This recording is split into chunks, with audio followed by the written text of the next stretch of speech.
Welcome to RPG Book Club, the podcast where we play a little bit of a video game and talk about how it makes us feel. I am Sam Allman. I'm Elias, Sailor Eli Warren. And I'm Maddie Webbin. And today we will be playing Part 8 of Final Fantasy X, stopping at the final save point in Sin, in front of the Tower of something or other. Tower of Latria. It's the big, shiny, pink tower that falls from the sky inside of a creature who shouldn't have towers or skies. And it's the point of no return. And it's interesting. It's the point of no return. I have one small point of contention, okay? Last week, I said there's not a point of no return. Then later you said, actually, you were wrong, there is. But I contend that if there's not a save point afterward, it's not a point of no return. Because you can't fuck yourself over. I mean, true. Because that's it, right? You can't get stuck. That's so, true. Anyway, if you wipe in there, you just end up at the last save point that you were at. It's a pointless quibble. I just thought I'd share that is actually my own personal definition. I was like, no, point of no return means you can fuck yourself over if you save here, right? But no. Yeah. But luckily, nothing after that point is that hard. So yeah, this one, this point of no return, it didn't feel like it when I was playing it because I went and I beat the game. I cheated myself in the game, etc. But well, I didn't cheat, but I beat the game. And so I like right after this, there is more like stuff before the boss fight. It's a pointless stuff. Like, doesn't really matter. It gives you a lot of good equipment just in case you suck really bad, which is nice. But yeah, it literally is like, here's a bunch of good swords. But it's like it's more of a mini game than anything. But it, like, when I've crossed this point of no return, I'm like, oh, there's still stuff. Let me tell Maddie. But it's one room of stuff, and then you fight the final boss. So it's. No, I do agree with your point that it is strange. Like, they don't signpost like, hey, the end of the game is coming after this. Yeah. They don't even have a little cutscene where they're like, this is it, guys. The final battle or anything. Like, you just think it's just the next save point in the dungeon, as far as you know. Yeah. And then you walk ass first into the literal final boss. It's like, the save point isn't even like right before, like, it's not like right in front of the tower. Like, it is one screen before the tower. So it's like, you have, like, dungeon stuff in front of you, and so you're looking forward into more stuff to do, but that's the final save point. It's quite strange. Yeah. Anyway, we'll get there when we get there. Yeah. Sam, you have some exciting news for us. We are playing Dragon Quest V. We're playing Dragon Quest V: Hand of the Heavenly Bride, and I'm gonna scream. It's so good. It will be Eli's first Dragon Quest, and we're so excited for him to finally understand what we're talking about. It's so funny. I feel like if this had gotten voted on last time it got a chance, it might have been Sam's first Dragon Quest, but now it is certainly not. No, I beat Dragon Quest 1 before we started recording the podcast. Oh, okay. Yeah, just barely though. Oh, really? Oh, I thought you played all. I thought your entire Dragon Quest experience was because I wouldn't shut up about it constantly. I mean, yes, but we've been friends for longer than the podcast. Right, but not specifically on the podcast. Got it. Yeah, and it'll be my first time replaying this game since I've only actually played the game once, even though it's like one of my favorites. It'll be my first time playing it since high school, which is the first time I played it. Nice. Did I ever replay it? No, I don't think so. It's a game I know well because I think about it a lot, and I've probably watched some videos, maybe some partial Let's Plays, maybe listened to some podcasts, maybe looked at some screenshots, but I have not actually played it since high school, so there we go. Huh. Yeah, it's going to be a lot of fun. It is contended by most to be quote unquote the good one, and those people who agree are the people who are making the Dragon Quest movie because it's based on this one and not Dragon Quest or any of the others. They skipped right to 5. So if your favorite Dragon Quest is 3 or 11 or 7, then like, that's just your own fucking opinion. Yeah. Mine is 7, but like 5 is very. It's the most obviously great one. It's not hard to make a case for why it's good. You don't have to be a weirdo. Yeah. And it's great. But before we get to all of that, how was everybody's week? I was wrestling with playing the game yesterday. Yeah. As you two may recall. Yeah, me and Sam accidentally confused Eli read this game. Yeah. Again. Yeah. Sorry. It's okay. Like, the first nail in the coffin was, I can't remember who, but somebody was like, hey, make sure you have a zombie weapon or a celestial weapon, because you can beat the final boss but not beat the game. And we were like, that's not true. You don't need any of that. Like, yeah, luckily I was immediately like, I know for a fact that's not true. Yeah, and so we were like, that's not true. And then we proceeded to be like, so which celestial weapon, and how are you going to go get some zombie weapons? And yeah, basically, you do not need to do fucking side quests, or if you do, it's for next week's boss at least. Yeah. But me and Sam did lots of side quests just for funsies. But we talked about it so much, Eli thought that he was like, oh, I have to do all these side quests or I'm going to get fucked.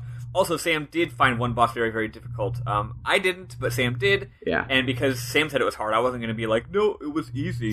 So, good thing. So because good thing of that, Eli was like, no, it was easy. So it's just finally, so once I got through it, I was like, oh, well, never mind. Yeah. So at one point, Eli's on the Discord like, ugh, I don't know if I'm gonna. I'm not gonna be able to finish. I'm stuck on these stupid butterflies, and I'm like, whoa, back up. First of all, you don't need to be doing side quests. Second of all, you definitely don't need to be doing that side quest. I didn't know, like, I was like, all these other celestial weapons are fucking impossible. Yeah. They're all hard. Yeah. At the end of this week's episode, I will give, not just for Eli's sake, but for the listeners, me and Sam can give a brief overview of what side quests one might want to do, either for funsies or if you are in fact underleveled. We can give a brief overview at the end of that. Yeah. Because, spoiler alert, it's not collecting butterflies. Yeah, don't do that one. Unless you're the one person who has been really buffing up Kimari the whole game. Yeah, you somehow, like, Game Sharked in a triple AP weapon to him at the beginning, so he's good. But I mean, honestly, I wish that I could have just Game Sharked my way through this game. Yeah. It's been very stressful at times. Sam kind of did. I definitely did. Yeah, and that's fine. Yeah. But it was to the point where I was just talking about my cheating real quick. I was like, Eli, if you need to cheat, I'll just give you my Steam copy so you can just cheat yourself at the game. So not only did I have that, and I spent like an hour and a half doing that, I had a recording, and I stopped the recording, and right afterwards the fucking power went out. Yikes. And it I heard it's been storming down there, Yeah, huh? it was really, really stormy yesterday. And I thought, I was like, oh, thank goodness the power went out before or after I hit the stop button. Well, no, it didn't save that hour and a half of side quest footage that I got. So you know what? Fuck it. Fuck side quests. Fuck side quests. No one needs to know that I did that. Except you all listening now, but you can pretend I didn't. Yeah. Here's my Dragon Quest inspired opinion. Side quests are bad, actually. Games shouldn't have them. And then when my PlayStation restarted and yelled at me for not turning it off properly, because, of course, it's my fucking fault, I couldn't get it to connect to the PlayStation 4 remote again. Turns out that when it started back up, it couldn't find the NAT type, and it just said failed.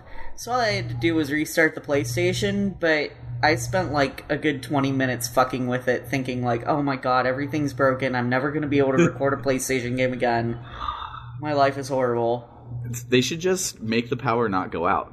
Yes. Like, why is that? I have solar. I have solar. Why is it that it doesn't like work as like a backup generator or something? Right? It's wild. But if I were Austin, I would simply not let my power go out. Yeah. Yeah, I mean that's really what it boils down to. Just don't let the power go out. Yeah.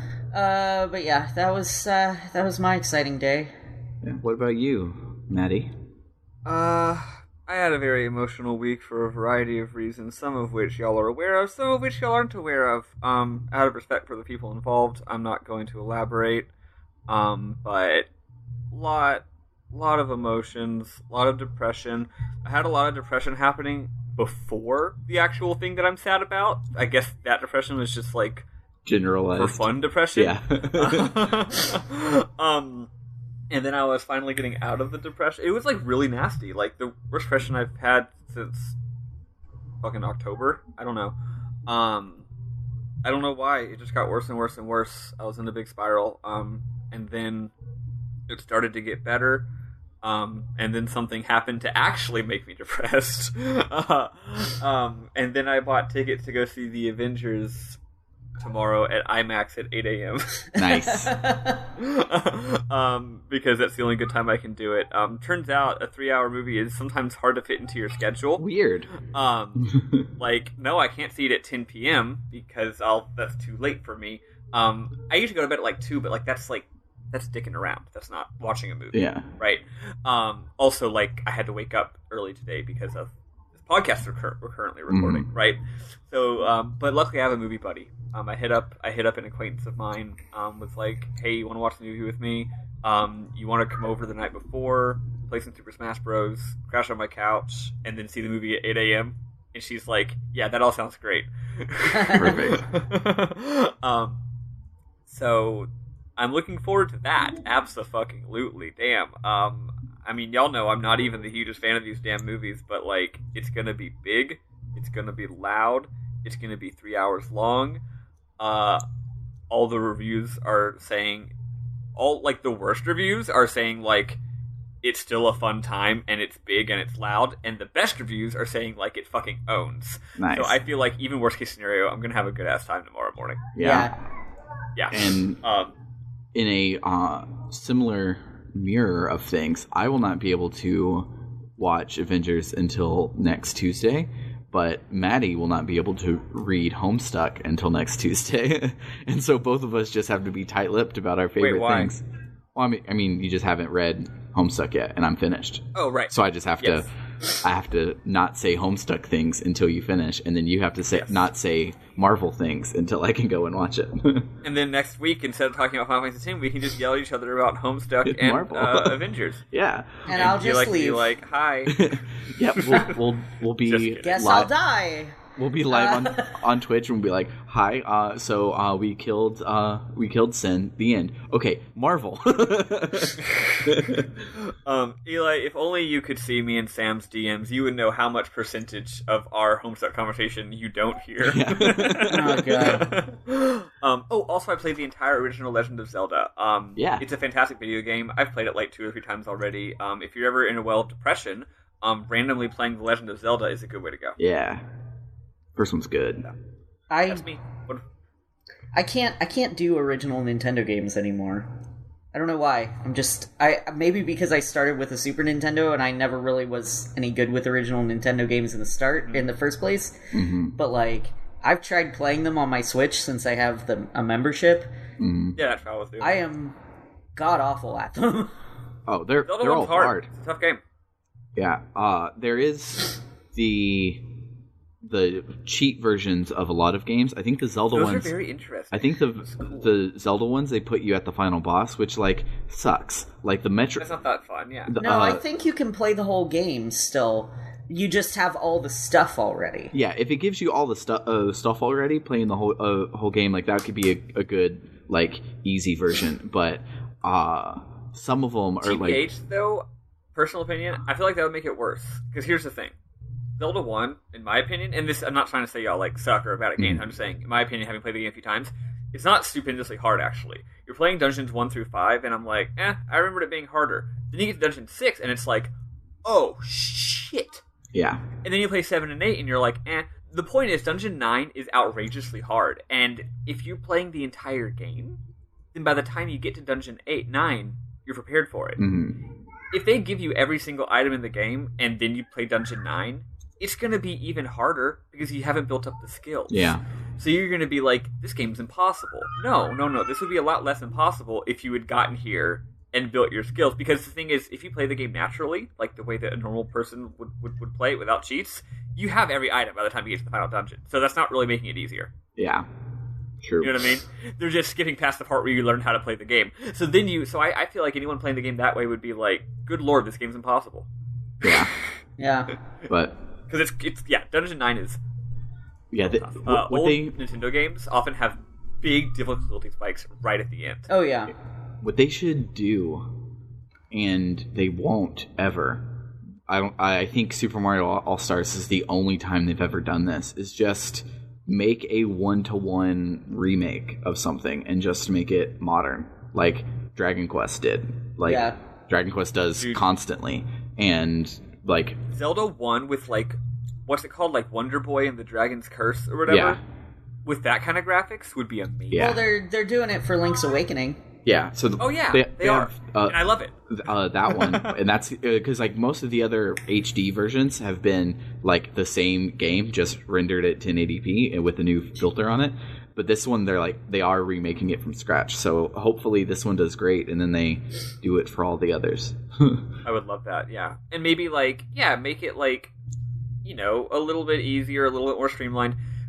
The idea isn't that it should be easier. It's that the old Nintendo games don't have any other options. Yeah. Like, there's no variety in play. So you can either be good at the one thing or not. Yeah. It's not like, oh, I can't beat it this way, but look at this item. I could use a different skill set because everyone's different. So just adding more variety, adding more options would make it more accessible. Yeah, to people like who can't just be good at moving around and stabbing. Like, just off the top of my head, I think 8 directional movement and a dedicated interact and sword button, and then you have your 2 item buttons for the other face buttons. Like, that's all I think it really needs besides like graphics. Yeah. Or small changes like make the magic wand actually, there's a lot of enemies that the magic wand and or bow doesn't damage. Yeah. So change that. Make it where the magic wand hurts this enemy now, so you don't just have to stab them. Okay, that makes the game a lot easier. Shit. Yeah, something like that. And more fun because you get to, I don't know, use your tools. Yeah. Anyhow, we've done 20 minutes on Zelda. Yeah, sorry about that, folks. Let's get the fuck started. Yeah. Or wait, Sam, you didn't share about your week. What's going on with you? I've been depressed, but in the fun way, because Homestuck is mean to all of my children. Nice. And that's all I'll say. I got to read those Homestuck epilogues. I bet it's gonna be great. It's so good. I'm excited about it being good. Homestuck is good. I fucking stan. Okay. Okay.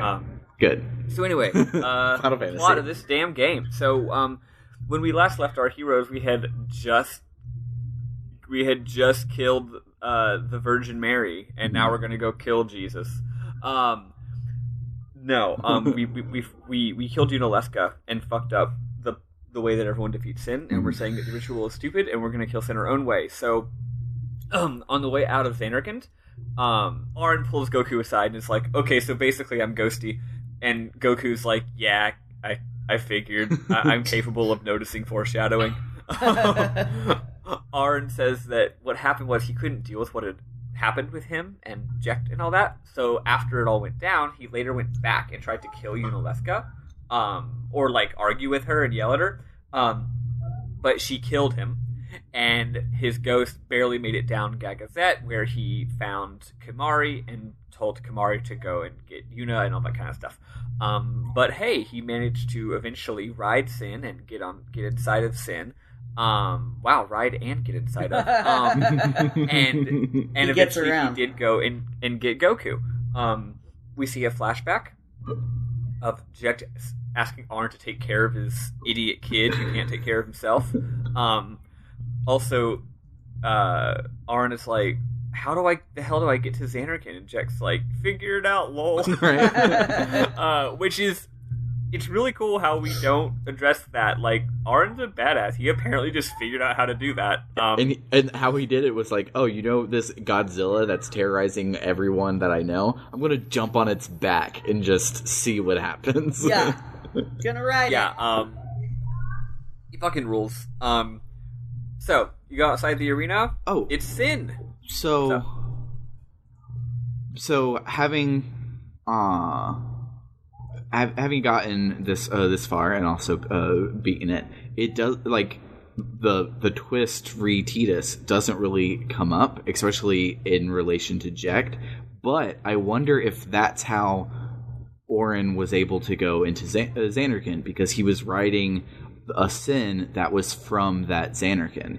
And so that's why in the 1,000 years before, Xanarkand had never gotten blown up in its double death dream bubble. But this time it did because Jecht was from there, so he could go back in. Oh, yeah. I wonder. Right. Also, like, I mean, the game doesn't make this explicit, so I could be wrong about this because the game doesn't say super clearly, but the way I'm reading it is that, like Dream Bubble Xanarkand is, like, kind of inside of Sin. I didn't read it that way at all. Not, like, literally, because you go inside of Sin, and it's not there. But when you go inside of Sin, it kind of looks like Xanarkand. Like, there's Xanarkand-esque bits of it. So, like... Yeah, but I took that as, a reflection of Jecht, and not... Yeah, maybe. Xanarkand itself. Well, also, like, Yu Yevon is summoning Xanarkand. No, the faith... on Mount Gagazet before are the ones summoning Xanarkand. I think it's both. They go on and on about how Yu Yevon is summoning something, and they never say what it is.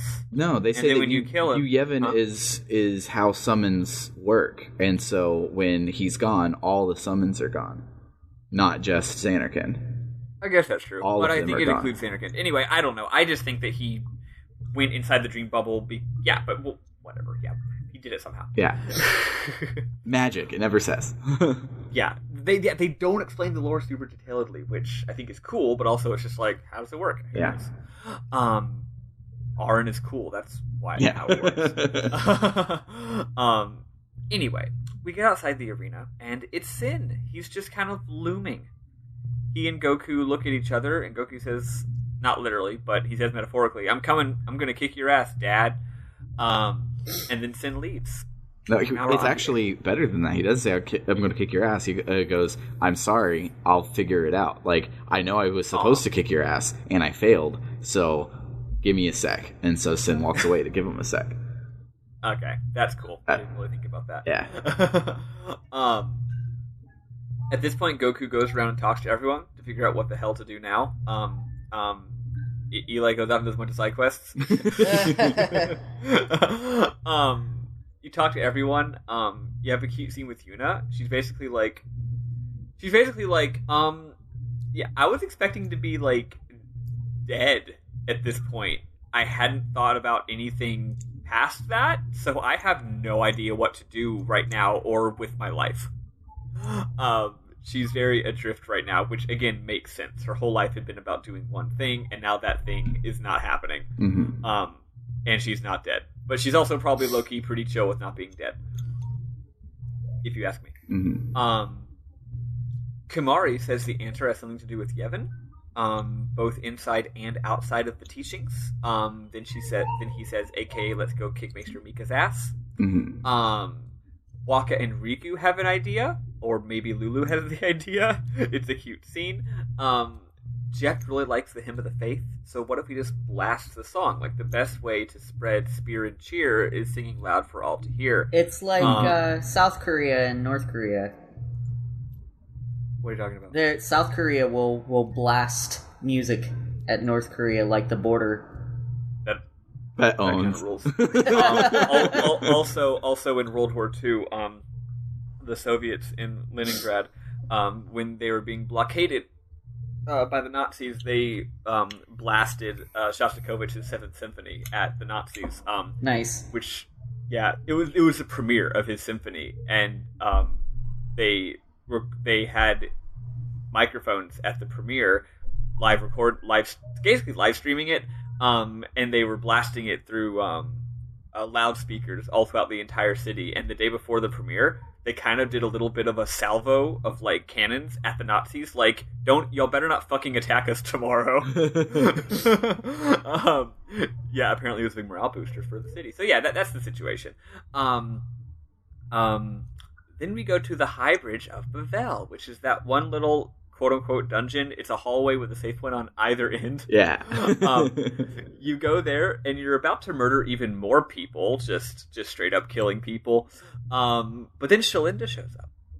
And she's like, hey, guards, don't kill them. Yuna's not a bad traitor anymore. That was actually a sneaky rumor started by the evil Al Bhed. And I love this part because the soldiers are just like, oh, okay, and Riku almost blows it, just being like, what'd you say, you racist fuck?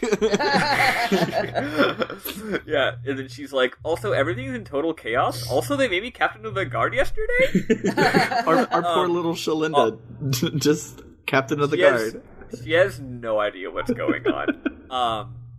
She's just a good little girl who just wants to do her best. Right. And I love that, like, the party realizes that, because, like, here in a second, after Mika sends himself because he says, fuck this, she comes in, and everyone's just like, no, it's okay, he's just taking a while. Why don't you just, like, work on things while he's gone?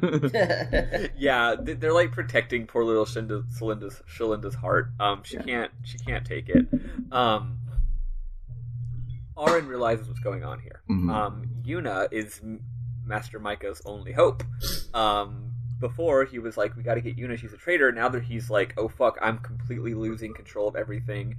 Everything's unraveling. The only hope is that Yuna will defeat Sin, and perhaps, like, you know, like, bring the people back together again. Fuck! So I'll just make up a racism so that she's not a traitor anymore. Making up a racism to distract from your own problems, that's not something that's ever happened. Right? No, not at all. So you have an audience. It's not like we were just talking about World War II about 5 seconds ago. Yeah. Maester Micah is like, what the hell? Why are you here and not using the final Aeon to defeat Sin? Yuna's like, yeah, no, we killed her. We killed Yunalesca. Mika's like, fuck, you fucked up. This is real bad, folks. Yu Yevon, second time we've heard that name, Yu Yevon's death spiral, or spiral of death, will consume us all. Oh, BT dubs, Yu Yevon is the reason all this is happening. He's just this bad guy. Sin is actually just like a giant armor to protect Yu Yevon so that he lives forever. He's the one who keeps making Sin come back because he needs his armor to be immortal. Yeah, that's what's going on here, by the way. Then he says, I have no desire to see all this suffering happen, so, well, bye. Peace! And then he just ollie outies. He sins himself. It's great. He literally sins himself. He's just like, this is a bad situation, y'all. I don't want to see this shit. I'd rather be actually dead. I'd rather be dead. Yeah. It's a really funny scene, actually. I laughed my ass off. You don't even get to kick his ass. He's just like, I'll kick my own ass. I don't give a fuck. Well, and then Tidus yells at him like, oh yeah, just go and disappear on us. Yeah.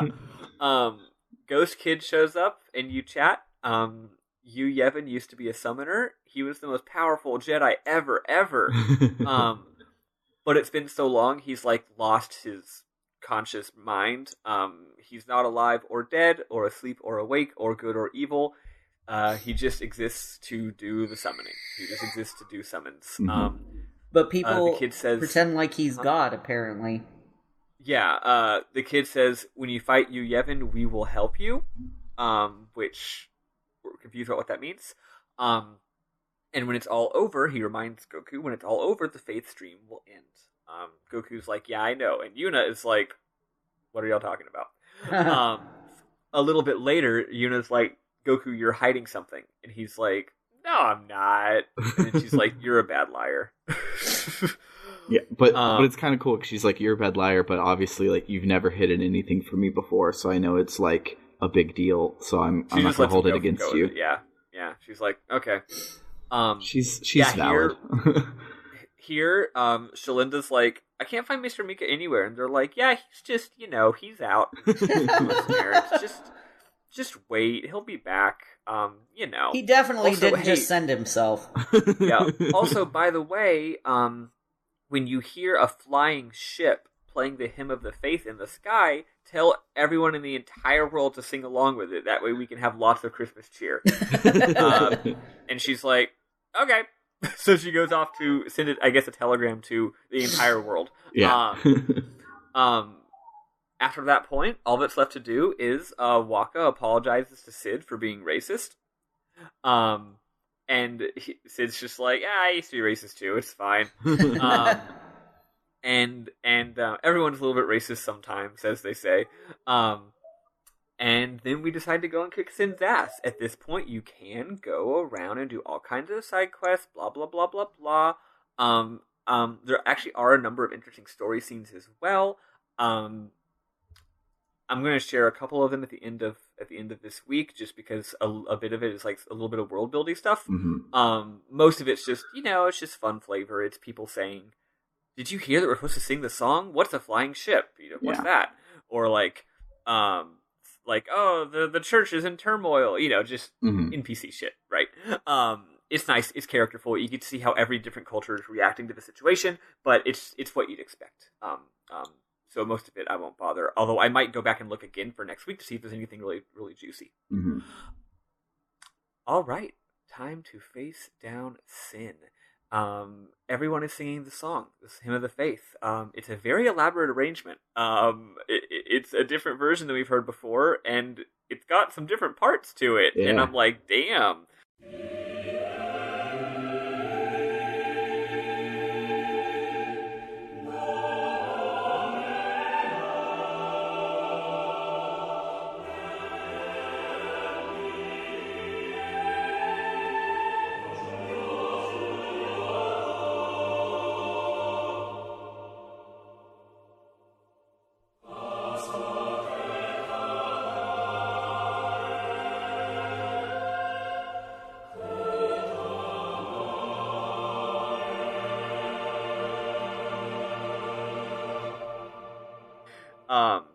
This is like in I don't know if you guys have ever read a Southern Baptist hymnal, but like you'll go to one of the hits and you'll be like, all right, I know verse 1 of There's Power in the Blood, and I know verse 3 of There's Power in the Blood, but what the heck is this verse 2 that's in here? No one's ever sang this before. That's what just happened. Yeah. We have those in Unitarian Universalist hymnals as well. There's one song that, like, there's 3 verses, but most churches only ever sing the 3rd verse, and so when you look it up in the hymnal, you're like, what the hell? There were others? The words? I was thinking it's more like in church when, like, it's a special situation, like it's Easter or Christmas or just some sort of special ceremony, like some special occasion, and they have either an ad hoc choir. In my church, we don't really have a choir, but we do sometimes, or like they always have a choir, but it's like, okay, fellas, we're bringing out the big guns this time. So instead of like the normal version of When I Survey the Wondrous Cross, they've got some like beautiful modern like sort of atonal arrangement of it by like, or not atonal, but like they got some super like modernistic version of it composed by like Benjamin Britten with all these really nice like pedal tones and chord changes and stuff like that, and you're like, damn. Right. Yeah, that's what this is. Church is getting real. Yeah, like I guess every temple in Spiro was like getting out their nice sheet music for their really fancy version of the song. So everyone's singing it. Goku briefly. So they're on the bridge now of the ship. What's the ship called? Oh, it's called... It's got a name. The ship's always got a name. I don't remember. It's like, I want to say it's like the Leviathan or something, but that sounds really wrong when I was putting my words around that sound. That's from Knights of the Old Republic. No, Knights of the Old Republic is the Ebon Hawk. It's the Thames. No. I mean, that's the ship that you get captured by in Knights of the Old Republic. But also, it's a very common ship name. Yeah, no, it is. Anyway, I don't remember. Whatever. They're on the bridge, or not on the bridge, on the deck, and which is really more like the top. It's the Fahrenheit. The Fahrenheit? Yep, not even making that up. Wow. Or the what's it called? Indigo Prophecy in America. So Goku shows Yuna that sphere that she dropped earlier, the one where she has her final goodbyes, and he's like, "Hey, look what I got!" And she's like, "What the fuck?" I love her animation when she does the like triple pat, like, "Oh, you have it?" Yeah, she like pats herself down, like, "Where is it?" I'm like, "Dude, this thing is enormous. You really probably should know if you have it or not." He's like, "Hey, you don't need this anymore, right?" And then he just fucking yeets it off the deck. It's great. And Yuna kind of looks at him like she's shocked, but then she's just like, okay. Yeah, because it's like her last will and testament type thing, and like that plan has changed. So I get that she doesn't need it, but it's really cool. A little bit of denial of agency there, but also it's like he's right. Yeah. It's like, I don't know, if you're in a relationship with someone and you really know them, sometimes you can do things that from the outside might look not okay, but it's like, no, we know how this works. Yeah. I don't know, it's weird. He just is a weird guy. At this point, there's a whole bunch of FMVs with a bunch of really cool graphics. Sin does a bunch of shit. He's destroying shit. He's flying around. It's whatever. You decide to blow... Goku says if we can't get in through its mouth, we'll blow it. It will blow him a new one. First you fight Sin's left fin. Then you fight his right fin. Then you fight some kind of core. Y'all have any trouble with this? No. You just blow him up. Yeah. I had Ultima easy. on both of my overpowered as fuck mages, so I just blew I didn't him have up. that stuff yet, but yeah, you just hit him. The part that I was worried about was the core and the thing behind it. I didn't read far enough, and I was getting really worried at that point because you don't get to heal in between these fights. Yeah. All in a row. So I was like running out of ethers, and Lulu basically had her magic exhausted because I was using Ultima on her, which I realized later. I was like, I shouldn't have been double casting Ultima because, like, her... That's 180 MP, like, right away. Yeah, and her other high-level spells, because she's got a weapon that gives her double magic power, which doubles her mana use. You have the booster? Damn. Yeah. So, yeah, I got a booster weapon. I saved up when I was going through... It was from Wants, or whatever his name was. Rin's brother. Or no, Owaka's brother. Sorry, not Rin's. Yeah, I think Wants is his name, yeah, I did a bunch of grinding in Mount Gagazet and managed to get it. I got Riku's with alchemy, too. Badass. But, yeah, so I realized I should have just been double casting, like, Faraga or something. Yeah, right, because I'm sure you're hitting the damage cap anyway, right? Yeah, with Ultima, oh yes. But then, like, when the core and the thing in front of it, it's called like a genase or something. I don't know how that's supposed to be pronounced. It's one of the synth spawn we fought way early in the game. Yeah, it was one of the first cool ones actually we did. bring back. It's like, oh, mechanically, this is the same thing that we fought outside of Kilika Temple. That's cool. Yeah, well, you remember how that strategy worked? It's the same. Yeah. So I didn't read far enough in the guide, but I did a grand summon for Bahamut because I was like, I just want to fuck this over if I can, and so I just picked a winner, and I was like, I guess I'll attack the thing in front. Because, I don't know, it seems like a better option to just attack things that are in front. Thankfully, it was the correct choice. And Bahamut's overdrive almost killed it. It brought it, like, to 420 health. And nice. Yeah, and then... Blaze it. Yeah, yeah, and then I smacked it once and it was dead, and I was like, okay, well, the fight is exponentially easier now, apparently, because, and I don't know why this guide is never telling me to summon stuff, because the summons are incredible. Yeah. One thing that I like about this game is, honestly, if you're ever stuck on something, you can kind of just cheat the game by running around in a circle for a while, getting all of your summons as overdrives all the way up, get Grand Summon, and then just do all of your summons and all of their overdrives. Like, yeah. I actually never really did that, but I was always prepared to do it. Like, I was prepared to do that, and then I would fight a boss, and I'd beat him without it, and I'd be like, okay, I didn't need to do the kind of cheat. But it's not a cheat. It's like, it's cool. It's like, yeah, this is what you can do if you're having trouble with the game. Yeah. I had a...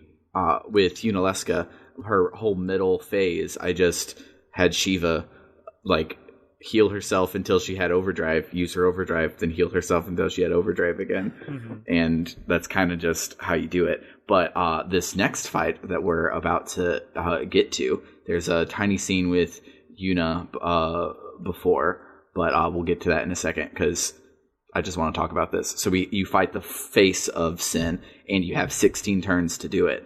The balancing factor for the summons being so overpowered is that they take like 11 turns to come back from their overdrive.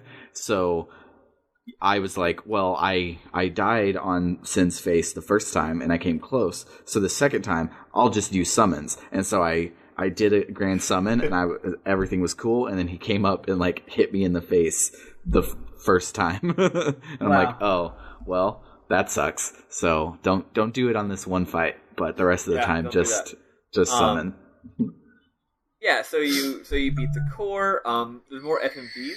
Sin like crash lands near Bavel. But they know they're like, did we just kill it? And they're like, well, no, it's gonna regenerate. I think someone was like, if it was this easy, the Crusaders would have done it by now. Right. So they're like, it's gonna regenerate. Time to go inside of it. You get to play again. You can go back and do side quests more if you want. There's a brief scene with Yuna. Basically, she and Goku are just talking about the situation. She realizes that she realizes that when she first summons the final Aeon, or generally what happens when you summon the final Aeon, it's small. So Yevon jumps its like psyche into the final Aeon, but it's still baby, right? So you can just kill the baby. But then if we kill that, it'll like just maybe jump to another Aeon. No, she says when you make the final Aeon, he jumps into it. So if she summons her Aeons, it'll jump into those, but they'll still be small, so we can probably kill it then, is what she says. Right. She's hypothesizing. Yeah. Like that's what happens, is Yevon just jumps from Aeon to Aeon to Aeon. Mm-hmm. I think it's more clear what she's saying if you're me and Sam, and you've already seen the scene where all this happens. Well, no, I read it that way when I was there. Okay, well, aren't you smart? Also, she kind of has a hunch Goku's a dream. She's really, really intuitive to figure this out, I guess. But she's like, hey, promise you won't disappear. And he's like, I'll promise something. Yeah.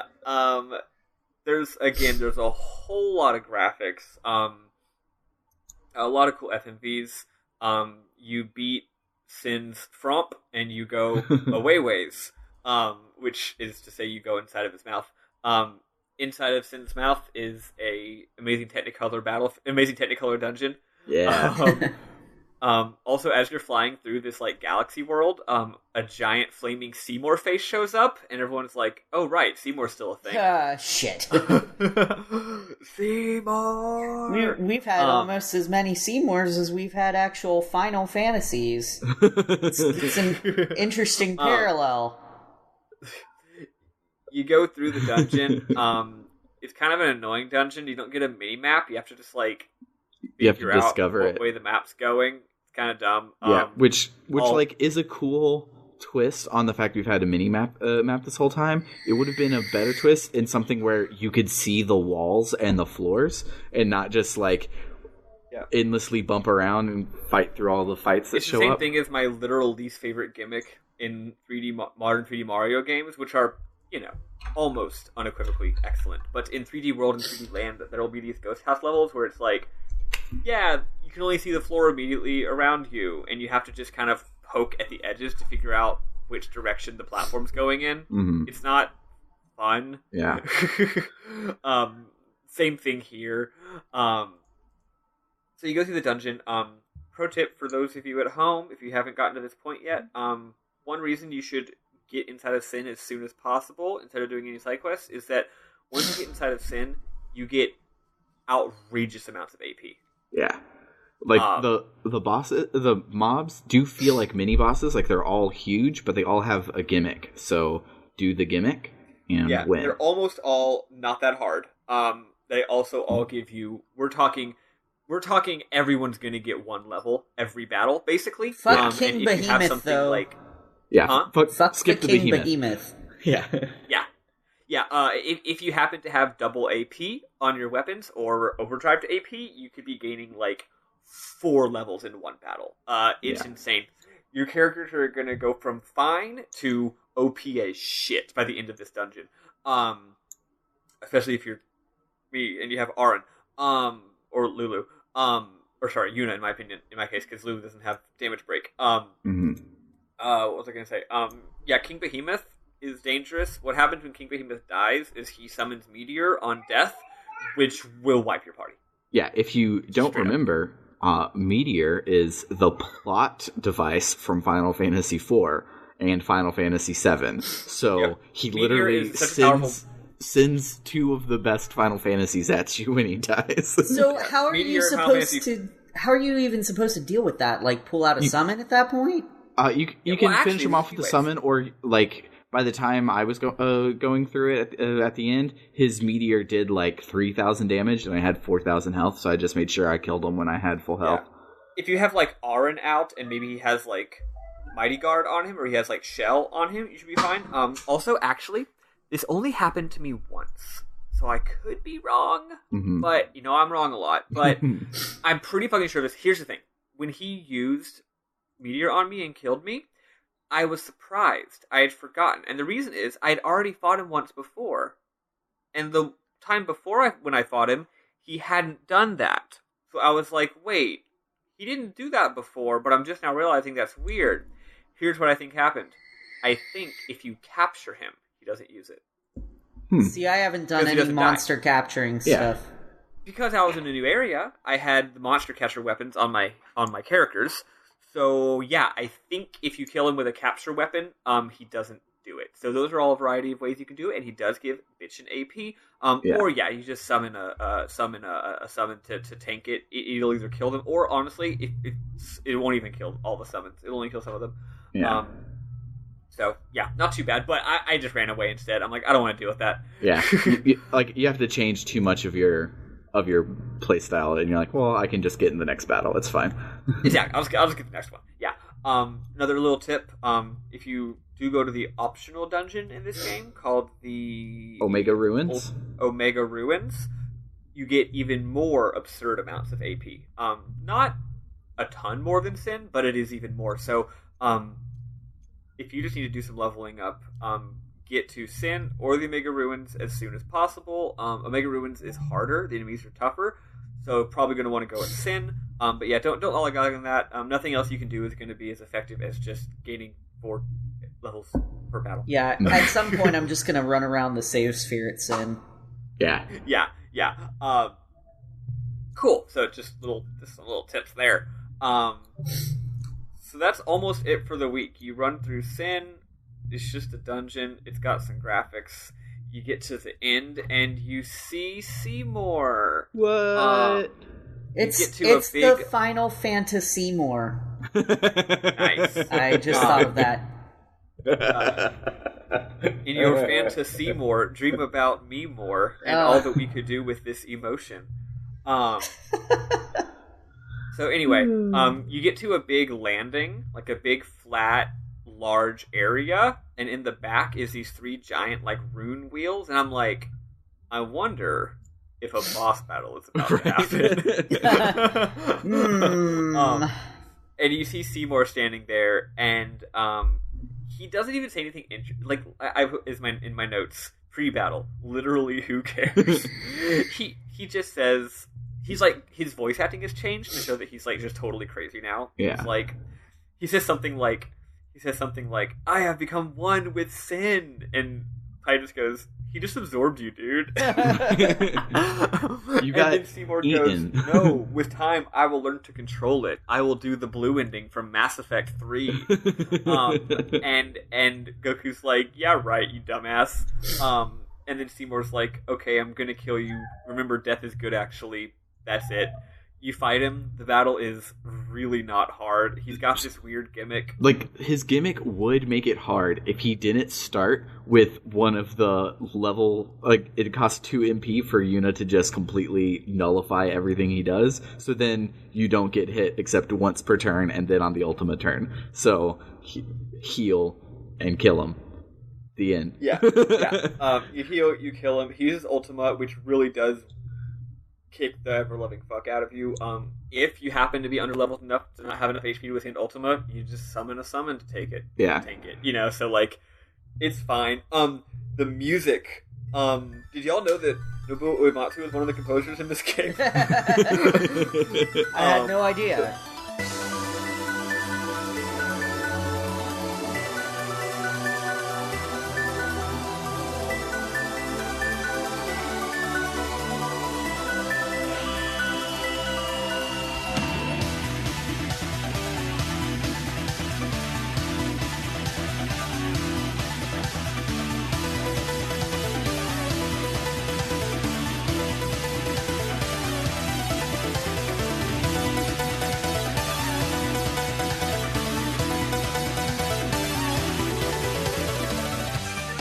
The music goes all the fucking way, Uematsu. It is like the synth keyboards are going meatily. The guitars are going squeedly. The drums are... It's just the most fucking prog rock Uematsu song ever. It's incredible. I love it with my entire heart. It's a great piece of music. And that's all there is to it, especially in a game that is so defined by the much more sophisticated music of Masashi Hamauzu. Mm-hmm. Getting to hear just a fucking Final Fantasy IX ass Uematsu boss battle theme is great. Yeah, it's good. Yeah. After the battle, there's a really funny scene where Seymour gives a little bit of a post-battle death speech where he's like, even after you send me, Spirit of Sorrow will prevail. No one really cares. Like, no one even responds to him. I think he's like, after you beat me, it'll still be bad. And Tidus is like, yeah, we're gonna go kill Sin too, though. Yeah. And then Yuna sends him, and he dies. Yeah. What do y'all think about Seymour? He was interesting. So when he started, I thought he was Sephiroth, but it turns out he's Ultros. Yeah, he's like a weird mixture of Sephiroth and Ultros. I think that he gets less interesting as the game goes on. On one hand, I get it. He's not the main villain. The main villain is Sin, this world, and this religion, and also Tidus' relationship with his dad. Seymour is just some dipshit who thinks he's cool, but he's not, and I get that. On the other hand, wouldn't it be cool to have two great villains and not just one? Yeah. Also, someone pointed out online, I can't believe I didn't think about this, that he's supposed to be a foil to Yuna because they're both mixed race. Oh, that's true, yeah. They're both mixed race, and they both had somewhat troubling childhoods with their loved one dying, right? But they handled it in very different ways. Yuna is... and Yuna deals with the fact that, like, they're both like, oh, everything's a lie, everything is fake, this whole situation is bullshit. But they go different ways with it. Yuna goes with it in an optimistic way, and he goes with it more in a nihilistic way. But yeah, it didn't end up being as interesting as it could have been. I agree. I think that he was a better character at the start, and he just kind of like, the more we saw of Seymour, the more I was like, okay, I'm tired of you. Yeah, I think that his plan wasn't that interesting. Yeah, like his plan of just become Sin and kill everybody. That's just Kefka. Yeah, that was what it was reminding me of for a lot of it. Was he had the same personality, but a more interesting and detailed, maybe a little more lore-y kind of plan. Like maybe he wants to establish a more severe dictatorship, or something that is not just nihilistic. Something like, this is my solution to the problem that we're all in, and then he and Yuna could have bounced off of each other. Kefka just wanted to see the world burn.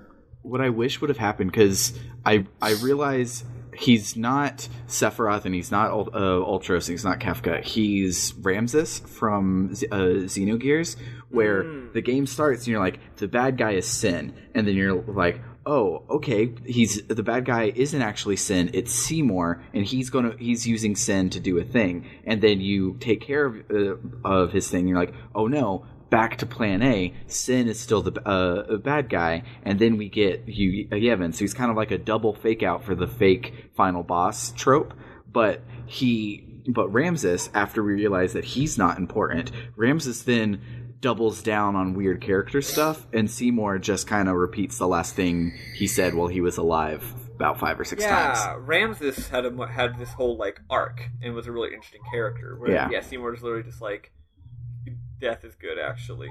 Yeah. Well, anyway, he's dead now. For real this time. Definitely dead. Una sent him. He's gone.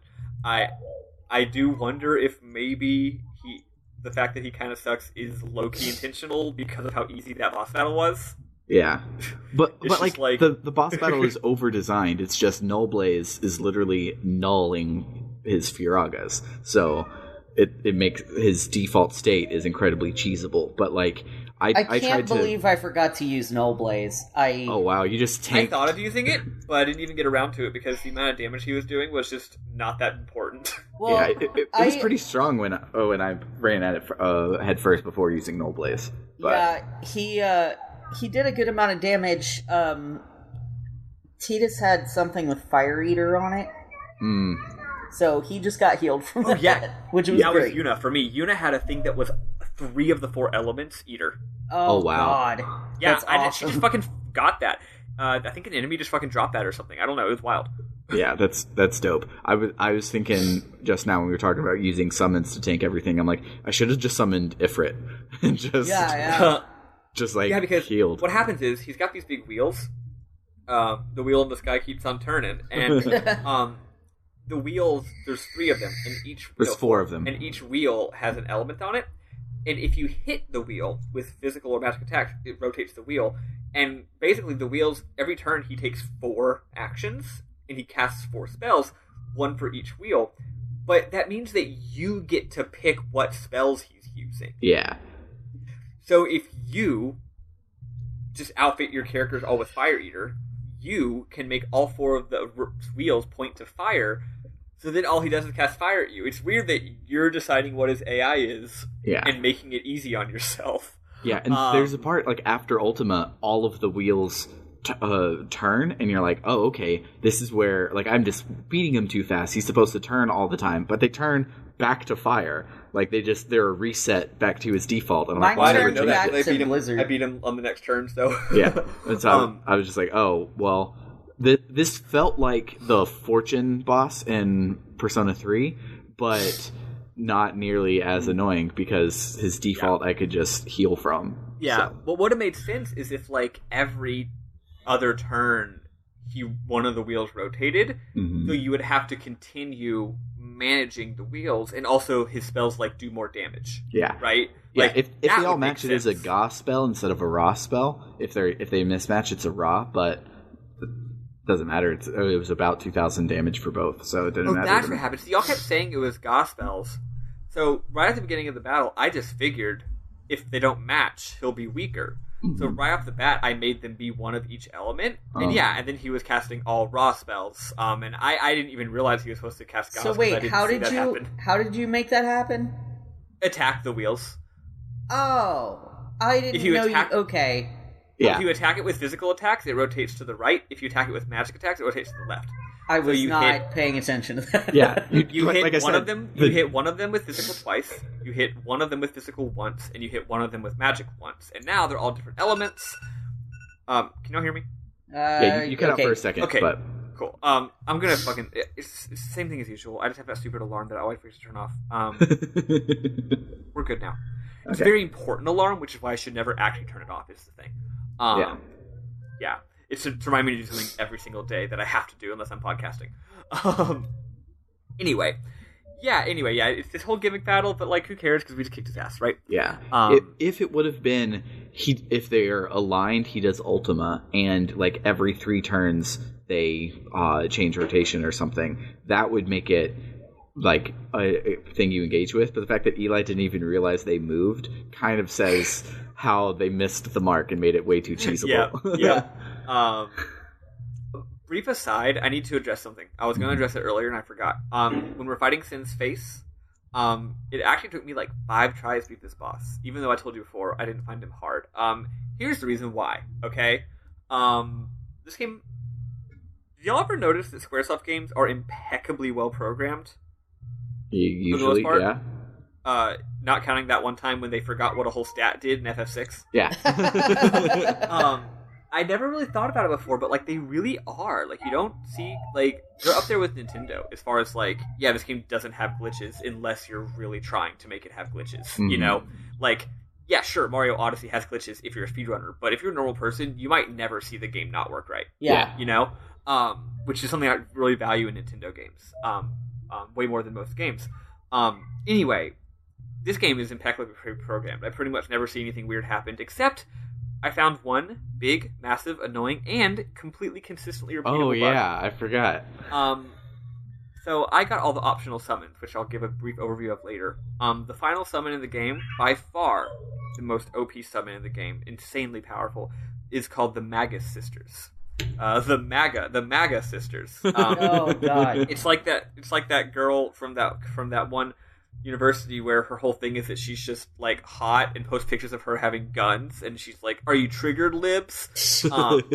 She's not actually hot. She just is a very generic looking white brunette college girl. Yeah.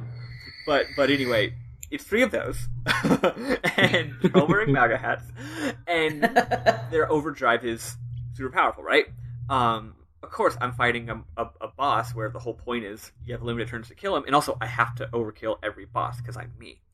So I get him down to like 5,000 HP, and I'm like, all right, time to overkill the bejesus out of this boss. So I summon the Magus Sisters, and I tell them to use their overdrive, and then the game just sits there. Soft locks. Like, the menu goes away because I made my menu choice, but it doesn't start doing the animation for the overdrive. It just chills, and it's almost like when it's trying to load something, you know, back when I was having loading problems on the PS3 version. So I let it sit there for a while and had to reset my game. Well, that sucks. So that was my first time fighting it. My second and third times, I actually got wrecked. I forget. I think he has maybe a confusion move or something. He has 1 or 2 status moves, and if you get really bad luck, they can fuck you up real bad. So he fucked me up really bad, like, twice. And then the 4th try, I finally got to the end again, and I thought, surely the same bug won't happen again. So I summoned Magus Sisters and used the overdrive, and the exact same thing happened. What the fuck? So then I played it a 5th time, and but at this point I kind of wanted to investigate. I was like, I could just kill him, yes, but A, I gotta get the overkill. B, I kind of want to see what's going on here. So I summoned Anima, which is another summon you can get. Oh yeah, you can get Anima. It's cool as hell. Yeah, and Anima's overdrive works fine. As an aside, because you're not going to do it, Eli, because you have to do a lot of other things first. Yeah. But Anima's Faith is Seymour's mom, which is cool. Oh yeah, that's what I was going to mention in a bit. Yeah, so Anima's overdrive works just fine. So if you're playing this, don't use Magus Sisters' overdrive. Maybe don't use them at all. I only used their overdrive, but maybe don't use them at all against Sin's face. Don't do it. It'll soft lock your game, and you'll have to watch some cutscenes again because you're like me and you saved, watched some cutscenes, had a chance to save again, but didn't, and then fought the boss. And you did that 3 times before on your 4th time you realized, oh, I could save in between those cutscenes. That way I don't have to watch them a 5th time. So yeah, please do that. Also, I feel special. I found an actual repeatable bug. Square, pay me. Yeah, right. So yeah, don't do that. And that is it for the week. You run through another half of a dungeon, and at the end, you get to what you don't realize at the time is the final save point, like Sam was saying. If you walk slightly past that save point, a giant tower falls out of the sky, and they're like, we need to go there. And then you go back and you save again. And then if you go into that tower, you are at the end of the game. Yeah. You are at the Avengers end game. Like I will be in about 24 hours. Yeah. Yeah, so that's it for the week. What are y'all's memorable moments? I'm really liking Titus at this point. Like, I loved how he showed Yuna the sphere that he had, was like, "Hey, got your sphere," and he's just like, "Yeah, you don't need this anymore, so off it goes," and just threw it as far as he possibly could, and what if it landed on somebody and killed him? Some random Bavelian citizen, whack! Oh my god! Like a fucking bowling ball. Yeah, right? Yeah, they're huge. They've got to be at least kind of heavy. Right. I mean, if you consider it's about the size of a video camera, which is essentially what it is, and video cameras are heavy as fuck. Right. So how much do dead spirits weigh? Yeah, how much does dead spirit magic water crystallized weigh? That's a good point. But we'll go on. Yeah, maybe it's like really light plastic. It just goes boom and bounces off. Yeah, don't do that. And then they watch it and they're like, "What the hell?" Yeah. But so, I really appreciate Titus's positivity and attitude and everything. Sorry, go ahead, Sam. Oh, I was gonna say a thing, but I think I feel that it's something that was out in the stratosphere, but it's technically something that happens next week, so I just wasn't going to say it. Oh. So I decided against it, just in case you don't know it, because, like I said, I feel it's something that everybody knows about this game, but I didn't want to. Let's wait. On the subject of Titus, I was noticing something interesting, which is that we kept talking every week about how the point of the game is that he's not the main character. Mm-hmm. He is now, though. Yeah. He totally is. There's a scene on the ship where literally he walks in and everyone looks at him. Yeah. And they're looking at him like, what are we gonna do? They're looking at him like, we're waiting for you to say something. And that's when I realized, oh, he's the main character now. But it's not because of fate or because he's the happy anime white boy. It's because he has a personal reason to be the main character. Yeah.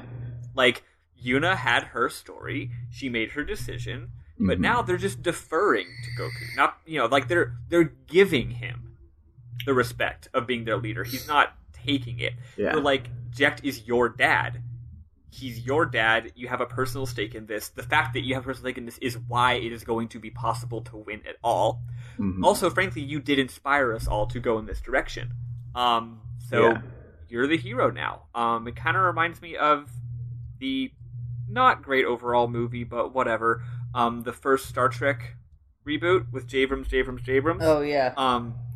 When, half the movie is that, Kirk has to, earn the respect of his crew, right? Mm-hmm. And it's only after, well, not exactly. He has to do a coup against Spock, but, Yeah, as it happens.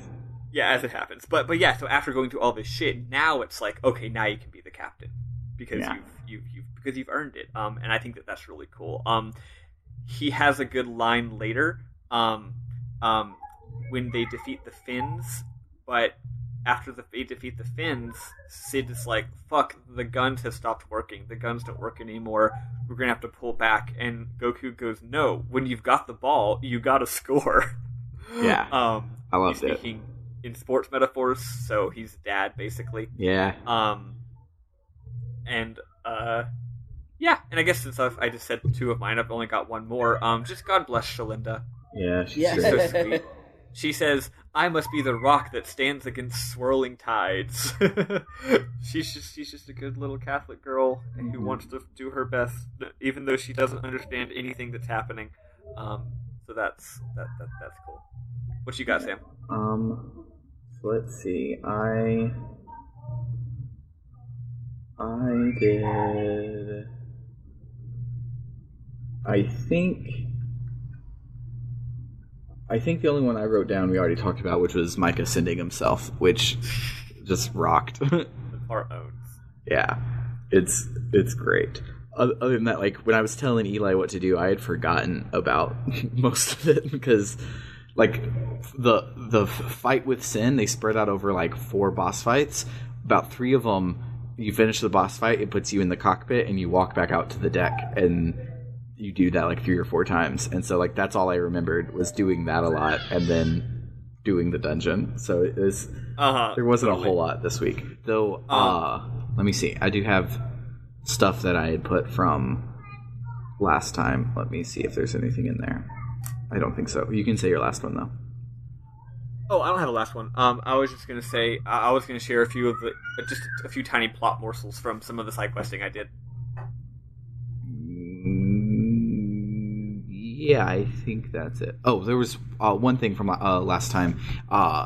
So when the airship shows up, when Sin just is like out there sulking, and then the Fahrenheit shows up, it seems completely out of nowhere if you're like me and didn't grab any of the Albed primers. But if you had grabbed them in the Calmlands, when you run to the Albed, they're like, "Oh my god, I'm so glad you're alive. If you ever need anything, we'll bring you the airship." And I, of course, knew none of that, and so just like, how did they know that we're here? And then it would have made sense if you'd been good. Yeah, that's the only bit. Actually, one more memorable moment. Amazing FMV. Just an amazing visual moment. When you go up on the deck before you fight his face, and I saw this cutscene like 5 times for the aforementioned reasons.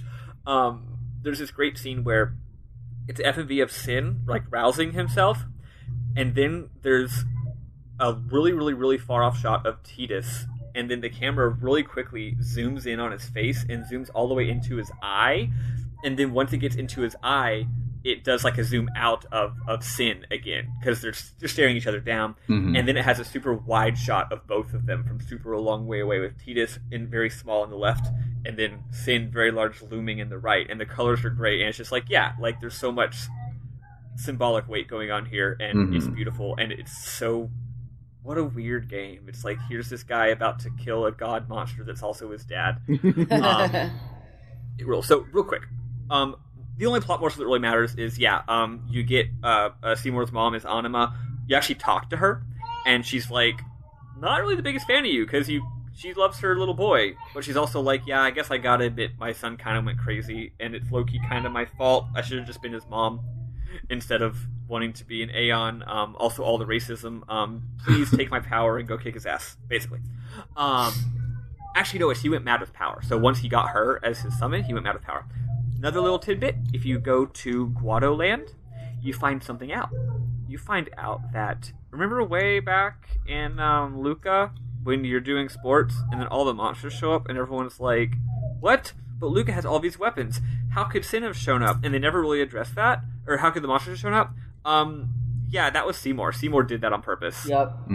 Yeah. I knew about that one. Seymour had the Guados secretly release all of those fiends. Hey, into we're the stadium, releasing fiends over here. so that he could show up and impress everybody. So it was a psyop. Seymour did 9/11. So you find that out. Yeah, and other than that stuff, if I've forgotten interesting plot morsels, maybe I'll bring them up next time. But that's basically it. So I want to give a brief overview, if it's okay with y'all, of side quest stuff. Should anyone feel like doing it? Yeah. So there's a few big, large key side quest thingies. Where is it? Yeah. First we'll do optional Aeons. There's 3. First, you go through the Cavern of the Stolen Faith. That's the cave that's down right next to Mount Gagazet. It's not hard at all, but you do need a lot of money to buy Yojimbo. Yojimbo's great. I have nothing against him. He fucking rules, but really he's just there because you need him to get another Aeon later. Yeah. Next is Baj Temple. When you get to the airship and you can pick all your locations, you can pick Baj Temple. Turns out that's the opening of the game, the ruined place that Tidus has to go through for a while. You can go back there, which is fun. No random battles, which is also fun. That monster, there's always a bigger fish that tried to kill him and he got away from it. You can fight him. He's a lot stronger than he was in that cutscene. He's really, really, really strong. I don't know how much damage he does, but he has... Oh, we lost you again, Maddie. That wasn't my fault. That was a telemarketer. I don't know how much damage he does, but he definitely has Stone Touch and Death Touch. Yikes. And the Stone Touch doesn't just stone you, but shatters you. Oh. So if you want to fight him, he's an easy battle if you so he doesn't have a lot of HP. So all you have to do is be able to survive for just like a couple fucking turns, especially if you use Riku's trio of 9999 move, which is what I did. Because if everyone's hitting him for 9999, you have to hit him like 4 or 5 times, and do haste, right? And also you have to fight him with just Riku and Tidus and Waka because it's underwater. Yeah. So anyway, what you could do is, if you don't have any stone-proof armor, go to Kilika Forest, where you can steal stone-proof items from enemies and steal enough to craft at least one of your people to be protected. I had one person stone-proof, one person stone ward, and one person death-proof, or death ward. I just thought that seems good enough. I'll hope the RNG is on my side. I beat him on my first try. There's a few reasons why I want to beat this guy. First reason, he has 2 random drops. I didn't realize this till later, but I'm going to share my knowledge with you. One of his random drops is a weapon with no random battles ability. Nice. Wow.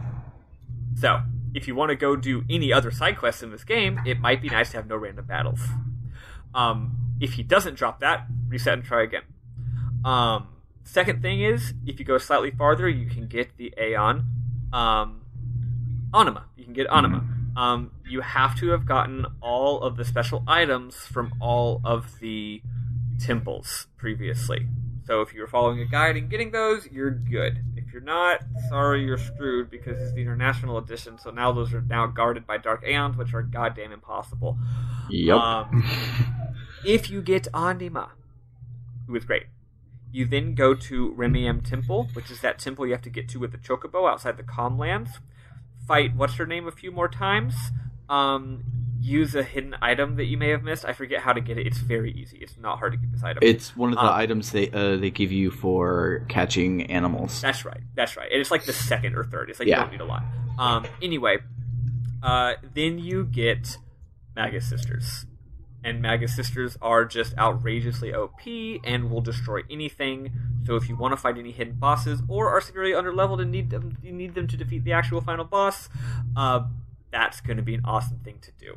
The second thing you can do is to get the Celestial Weapons. Don't do that. It takes too long. Probably don't do that, but let me remind myself real quick just to make sure. Yeah, okay, here's the thing. Yuna's is outrageously easy to get. You said that about... no, you need Magus Sisters. Sorry. Yeah. You need Magus Sisters. So if you can get Magus Sisters, you can get Yuna's Celestial Weapon. So there you go. Yeah. But you really don't need them. They're the Ultima weapon for this game. Like Tidus's in every language but English is actually Ultima weapon. Yeah. It's Kaldabog or Khalid Fuelts or something, and it's cool. But you don't really need them. They trivialize the end of the game, but they're not. They're not needed. Yeah. So if you, I'll just tell you the ones that are complete horseshit are Tidus's because you have to do Chocobo racing, Lulu's because you have to dodge lightning, and Waka's because you have to do Blitzball. Yeah. The other ones are all reasonable, so if you're enjoying the game, look up how to get them. It's kind of low-key fun. Oh, also Kimari's. Kimari's is not hard to get, but it's Kimari. Who gives a shit? The butterflies are impossible. I don't care what anyone says. They're hard. It took me a bit, but like they're not as hard as dodging 200 lightning bolts. Yeah. Yeah, so, sorry, I just thought I'd give that. That's my overview. Oh, sorry. Also, the most important thing is if you catch a bunch of monsters, it'll give you some items. Just go on the internet yourself and look it up, because there's a bunch of different ways to add the skill double AP, the skill triple AP, and the skill convert overdrive meter into AP. There's various ways to get all three of those weapons that have those abilities. If you get those, then you're gonna be rolling in the AP like no one's fucking business. Yeah, the main point of doing side quests, if you decide to do side quests because you can't beat Sen, like I recommend, if you don't want to do side quests, try and beat him a couple of times. He's not really hard. At his form change, he just does a move that wiped my party, and there's nothing I could do to defend against that. But I wasn't using a summon, which is what they're made for, is to be a meat shield. So you can probably just get through it if you jump at it. But if you're like, this is hard, I want out, the only thing that you're gunning for is one of the 3 double, triple, or overdrive to AP. Then when you get overdrive to AP, you just put them onto warrior to deal damage, and then you just do your normal fights, and you deal enough damage, and it'll give you the AP. So, yep, that's all you're gunning for. Catching the animals is the easiest because you wipe the floor with literally the first 6, and you just need 6 to get to that one. So you just put it on, and then walk from Besaid to Luca, and you got it. Yeah, and also that's also why we get celestial weapons. They break the damage cap, which is great. That's why I had Aaron doing almost 99,999 damage against the final battle. But really, it's because all the celestial weapons have double AP on them. Yeah. Actually, not all of them. Orange doesn't. It's annoying. Also, one more quick tip. Sorry. Check all of your weapons right now, because enemies drop weapons all the time, and you don't. If you're me, you don't bother looking at them eventually. You're just like, yeah. I don't have time to sort through all this. Look at every character's weapons and see, because you might already have a double AP. Lulu just had one. I don't know where she got it. Yeah. So my Lulu just had double AP, and I also gave her overdrive to AP, and that's why she was like level 1 billion. So go through all of your equipment and see if you have anything real good like that, just in case. Yeah. But yeah, the final boss is hard, but he's doable. He's definitely harder than the Nyx fight, because this game has a Nyx fight. But I feel he's not as hard as Unalesca if you didn't cheese Unalesca like we all did. Yeah. But it's just I don't want to mislead anybody into getting their ass kicked and being frustrated. But on the other hand, I don't want y'all to be like scared, because it's really you're going to be fine.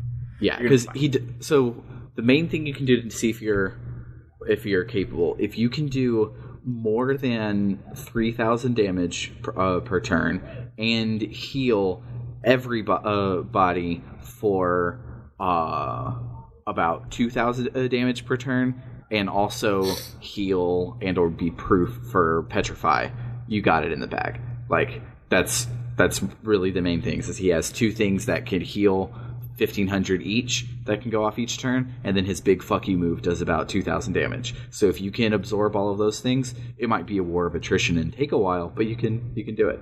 Yeah, no big deal. You'll be okay. I believe in you. Yeah.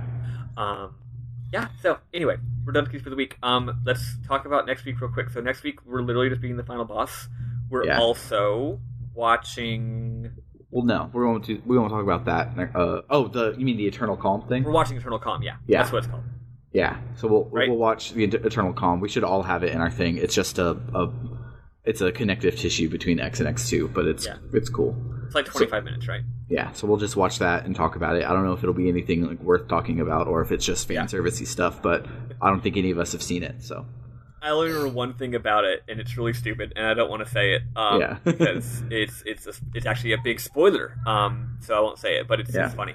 So for the fans out there, that's it. Beat the game, watch Eternal Calm. If you're not playing a version of the game that has Eternal Calm, watch it on YouTube. I'm sure it's on YouTube, right? It's not that hard. It's probably on YouTube. And that's it. And look into acquiring Dragon Quest V. It shouldn't be hard. Is it on Android? Yeah, it's on Android and iOS.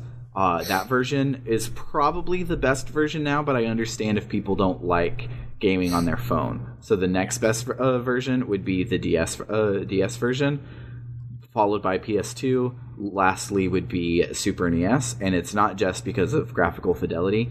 The Super NES has a lot of like gameplay changes. Like you only have 3 party members on the Super NES, and Dragon Quest is kind of cemented that they have 4 party members. Yeah, every Dragon Quest game have 4 to 5 members. It's weird that you only have 3 and 5.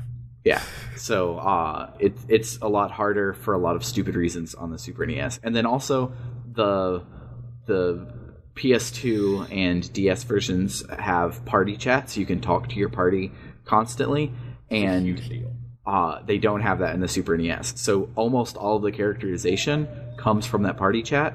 So if you're like, oh, I'm going to just play the Super NES version, you're like, Bianca is boring, I don't like her, and we love Bianca, we probably had party chat, and that's why we like Bianca. Also, in case you're curious, unlike a lot of games where they let other companies do ports and stuff, and they just add dumb shit that no one wanted or cares about, and it seems fanfiction-y. The core Dragon Quest team, including Yuji Horii, who's the lead writer for Dragon Quest, they make all the remakes. So, like, any new plot content in a remake of Dragon Quest was probably written by Yuji Horii, which is really cool. Yeah.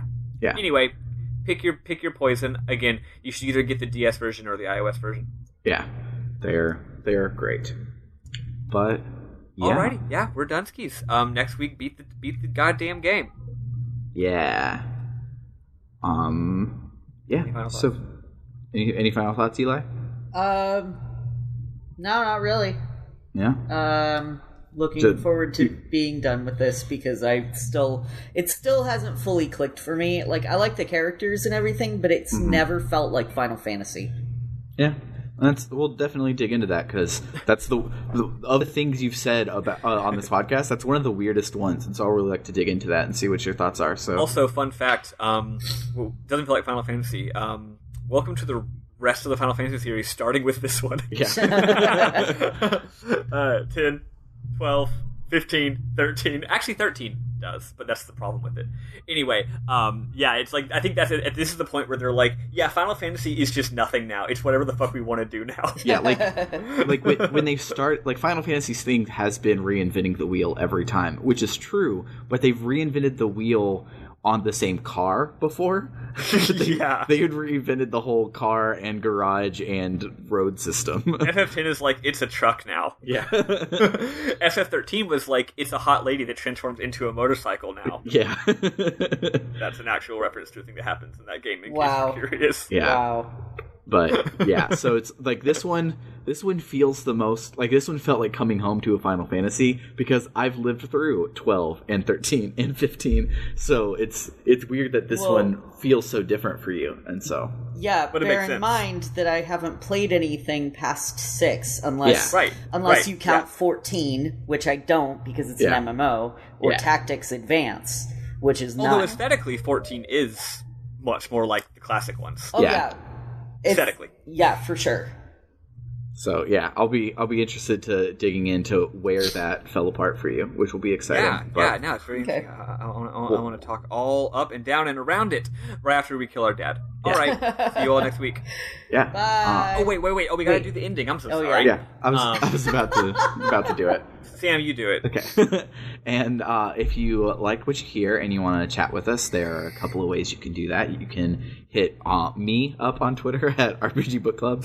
I use it way more than my personal because I follow cool people on ours, and it's just me. And I keep accidentally like doing Homestuck and Star Wars things on it, but it's okay. Like, just know that that's me. But you can send us an email at rpgbookclub@gmail.com, or you can chat with us on our Discord, which will have a link in the description. And if you want to help us pay for things, our Ko-Fi is completely live now, because as of this morning, the Best of the Rest is over, so Patreon is dead, and it'll die forever. So if you want to help us out, head over to our Ko-Fi, which is ko-fi.com/rpgbookclub, and help us buy a little bit of a video game, and that'd be really cool.